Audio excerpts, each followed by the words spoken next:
महाराष्ट्राच्या राजकारणातील सर्वाधिक घडलं बिघडलं ते पश्चिम महाराष्ट्रातच। हा आधी काँग्रेसचा बालेकिल्ला, त्याला सहकाराची तटबंदी होती।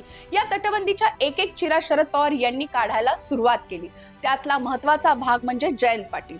1990 पासून सांगलीतील इस्लामपूर वाळवा मतदारसंघाचे आमदार, राष्ट्रवादी काँग्रेस शरदचंद्र पवार गटाचे प्रदेशाध्यक्ष आणि वर्षानुवर्षाचे मंत्री, सहकार क्षेत्रातील दिग्गज व्यक्तिमत्व।